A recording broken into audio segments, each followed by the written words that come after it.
السلام علیکم ویورز، آپ دیکھ رہے ہیں افتخار 72 یوٹیوب چینل۔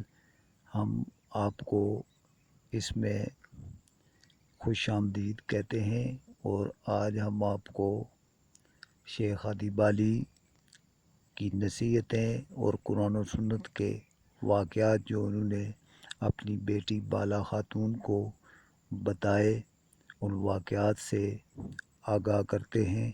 امید ہے انشاءاللہ آپ کو پسند آئے گی ویڈیو۔ ہم آپ کو بتاتے ہیں، شیخ ہادی بالی کی 2 اولادیں تھیں، ایک محمود پاشا لڑکا اور ایک محمد پاشا، اور 2 لڑکیاں تھیں۔ ایک رابعہ خاتون، جس کا اصل نام تو یہ ہے لیکن وہ بالا خاتون کے نام سے مشہور تھی، اور دوسری ملون خاتون۔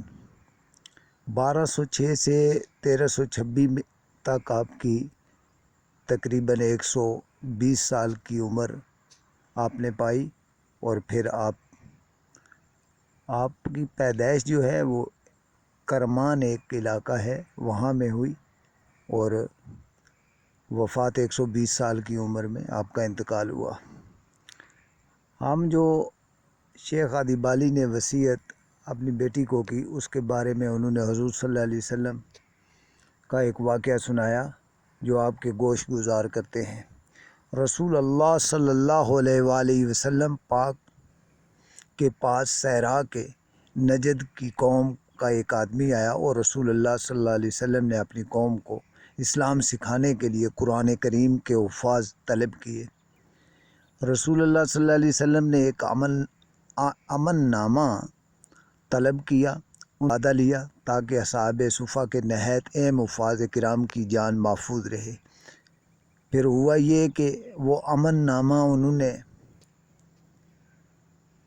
پڑھتے ہی اس پر عمل نہ کیا، اور ان کی کفار کی فوج منتظر تھی مسلمانوں کو نقصان پہنچانے کے لیے، اور وہی ہوا کہ انہوں نے 70 حفاظ کرام کو مار ڈالا، انہیں شہید کر دیا۔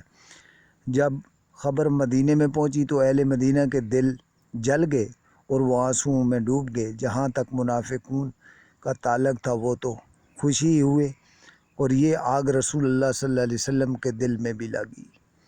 انس بن مالک فرماتے ہیں کہ میں نے رسول اللہ صلی اللہ علیہ وسلم کو کسی چیز پر اتنا غمگین نہ دیکھا جب آپ ان کے ساتھیوں کی موت پر جتنا آپ اپنے ساتھیوں کی موت پر غمگین ہوئے۔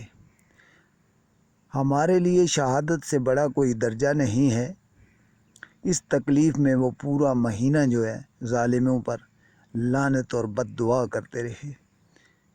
تو منافقین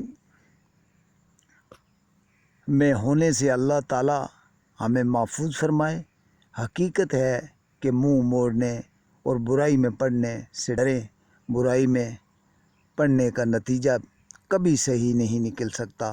ظالموں پر رحم کرنا مظلوم سے غداری ہے۔ تو رسول اللہ صلی اللہ علیہ وسلم اس واقعے سے بہت زیادہ غمگین ہوئے۔ پھر اللہ تعالیٰ نے انہیں حکم بھیجا کہ آپ پریشان نہ ہوں، فتح آپ کا مقدر ہے، اور انشاءاللہ تعالی آپ اس مکہ اور مدینہ کے فاتح ہو گئے، اور اللہ تعالیٰ نے آپ کی مختلف جنگوں میں، جنگ بدر اور دوسری جنگوں میں مدد کی، جس سے آپ فرشتے لشکر کے لشکر آئے، آپ کو فتح نصیب ہوئی، اور لوگ جوک در جوک اسلام میں شامل ہوئے، اور رہتی دنیا تک اسلام کا نام قائم دائم رہے گا۔